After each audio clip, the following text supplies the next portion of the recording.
And we're getting new footage from the moment one of India's missiles struck inside Pakistan territory earlier tonight.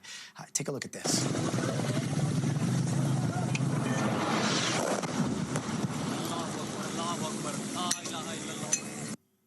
And that is one of 3 cities in Pakistan struck by 24 missiles launched by India, according to Pakistan's military. India describing them as strikes on terrorist camp.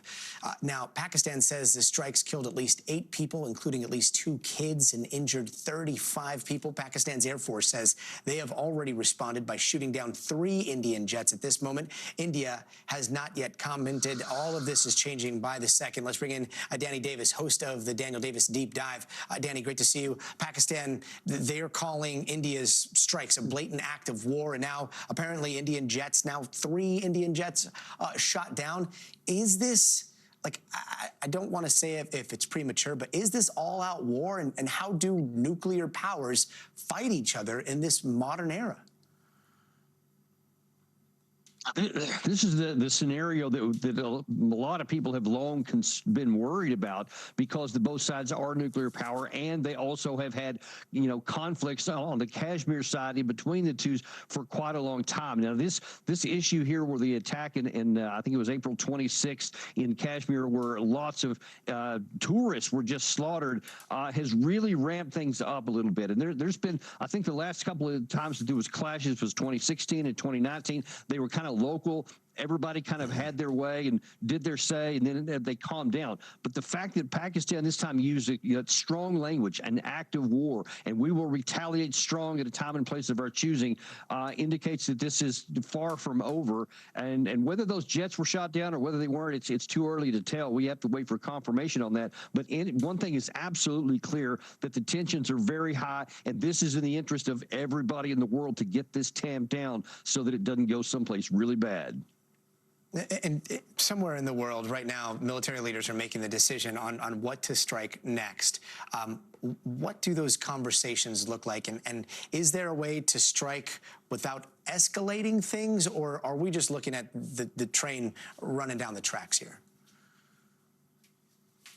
Well, I don't think anybody wants the train to run down the tracks on either side, but both sides for their various reasons, and obviously things have been going on behind the scenes for a long time. And then this spark here is what caused India to really retaliate much stronger than normal. I mean, this is a substantial strike. It's not just a one-off here, or it's not just a one spot here. And they claim that it was only known terrorist camps, etc. But obviously that's not the way the Pakistan side is viewing it. So the reaction on the other side is going to be, they can't allow this this to go unchallenged, because then they feel like they'll be on the downside. But then they also have to calculate they can't go too far. That could cause India to escalate even further. And to find that balance between the two, often it's in the eye of the beholder, and that there is real worry that whatever Pakistan does could cause India to say, that's too much, because they claim, the Indians did, that, well, this was a measured and appropriate response. It wasn't too much. And so they won't review anything or consider anything coming from Pakistan as being appropriate. So we're still far from safe on this. Switching gears a little bit from escalation to de-escalation, what we're seeing now with the Houthis, and the Houthis basically agreeing to this ceasefire, it makes me think, the president was getting a lot of flack for striking the Houthis, and from both sides, from Democrats as well as people in the Republican Party as well, and yet, is this showing that de-escalation can come in the form of airstrikes on terrorists?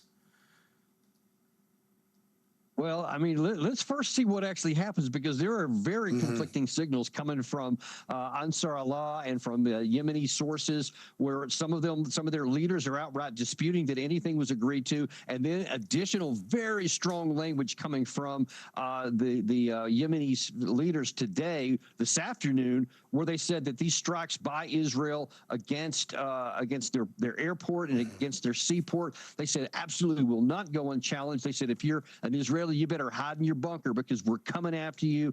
And we will continue to do this until Israel stops its attack against the people in Gaza. That's what has driven them from the beginning of this. That's what started this whole thing.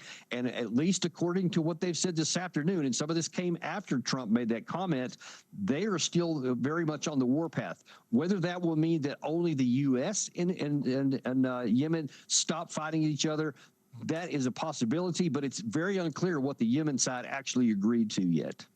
Yeah, sounds like the fighting words there continue. Danny Davis, always appreciate your insight.